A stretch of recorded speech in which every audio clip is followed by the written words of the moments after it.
Hello, I'm Emma Hammett from First Aid for Life and onlinefirstaid.com.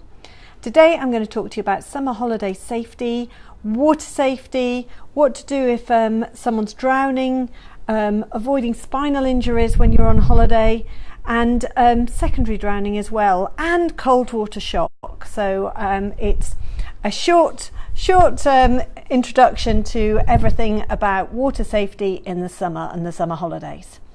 So last year, 255 people drowned.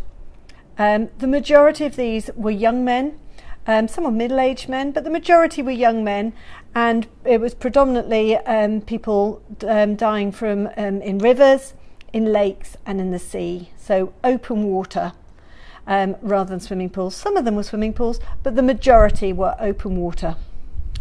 Some of the key things that were involved in these are things like adventure sports, water sports and that sort of thing, and also the current trend for tombstoning, when you jump from a height, splash straight into the water. You're going from a hot day usually into something very cold. You can't see or be aware of debris or obstructions and things underneath the water, and you can't judge the depth. And that's when spinal injuries occur and people die from drowning too. Cliff jumping as well is extremely popular. My son's about to go to Ayia Napa with a group of friends next week, and I have been talking to him about the dangers of cliff jumping. Whether he'll listen, I don't know. The other danger of that is, for him, is he's a teenager going with a group of friends, and groups of teenagers will egg each other on, and that will make them even more prone to taking risks, which is dangerous. And combine that with a bit of alcohol and anything else that is on offer around there, and no matter how lovely your teenager is, they are at risk of doing some stupid stuff. So please make them risk aware. I have just put my son and my daughter onto a new refresher first aid course where we do cover those sort of risks and things. But things happen, and the more risk aware they are, the better. So key thing is to tell them, if they do want to go in off those pesky rocks, they go in feet first, not head first.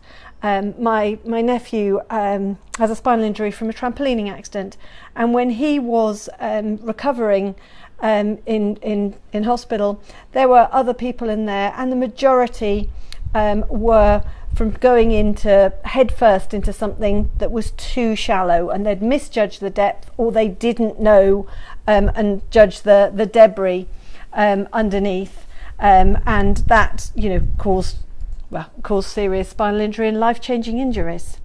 So be aware as well of things like the strength of the currents, sandbanks. It can be difficult to get out of rivers or the sea. You find that the rocks are slippery or the banks are quite steep. So be aware of that. It might look like things are quite calm and sorted. I remember years ago sitting at the beach in Walberswick in Suffolk, watching two of my sisters swim out to what looked like a little sandbank. You could easily see it. It wasn't far away, and they turned round and were waving, and we were waving back. Next thing, two people dived in to save them, and my father was very upset. How embarrassing. They're fine, but actually they weren't fine. There were really strong rip currents that were dragging them onto the sandbank, and the lifeboat came out and they rescued them, and they said actually we were sitting there watching and waving, thinking they were fine, but they most definitely weren't, and within a matter of minutes they could have all drowned together, because they all ended up waving and they were all in trouble. So don't underestimate something that looks like it could be quite calm and peaceful, that it could be far more serious. Cold water shock is another thing which is really important to understand. Cold water shock occurs because of the change from air temperature to water temperature. Now there's a couple of things here. One, the extreme change can cause a cardiac arrest, a sudden cardiac arrest, even in a young, healthy adult. Actually diving in or jumping in from this warmth without experiencing the water before, that sudden change in temperature can be fatal.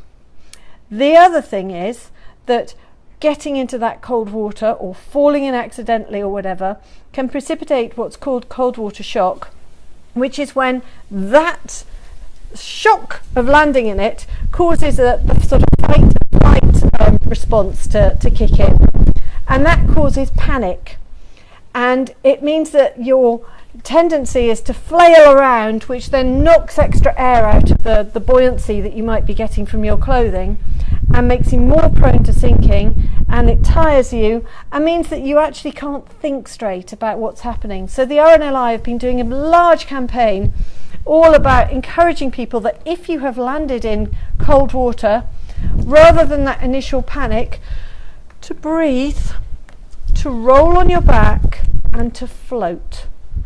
So just lie on your back, float and get control of your breathing.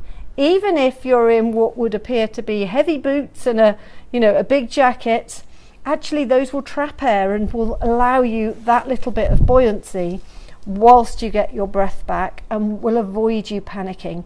And that has already saved lives. So that's simple advice, that if you find you've landed in the water, you've got that panic feeling, just lie and float and get control. Okay, so the other side of things is, again, with open water swimming, there can be weeds and stuff underneath that you can get tangled in and that can make it hard. Always ensure that anyone you're swimming with is appropriately equipped and that they are supervised. So if you are open water swimming, do it in a group and do it with proper advice. With younger children as well, don't put them in open water swimming because that is dangerous for younger children, but for younger children over the summer holidays, make sure swimming pools are fenced in and that side of things. Always supervise them in water. They can drown in just a couple of centimetres. It is quick and it is quiet. It's not like on telly. As generally, it's a quick, quiet, and you may not notice that, 1 minute they weren't there, the next minute they are under the water in the swimming pool because they've just gone in. So just be aware they need supervising. If younger children are in the water, they need an adult in the water with them, and don't rely on buoyancy aids. It's quite possible to drown in, armbands or a rubber ring. So don't rely on those, and be careful of things like if you're in wave pools and stuff, it can knock them under. They can get bashed and bumped. They need to have someone in there holding their hands. So if you find somebody has you suspect they're drowning or a near drowning experience, get them out of the water as quickly as possible, check for breathing, and start CPR if they're not breathing. Secondary drowning is really important. So even if they appear to make a full recovery, they must be checked out by the emergency services.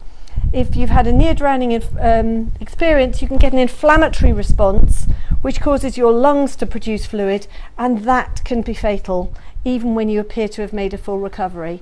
So get them down to hospital, get them checked out, and that way you can prevent that happening as well. I hope that's been useful. Have a lovely summer holiday, and that's Emma Hammett from First Aid for Life and onlinefirstaid.com.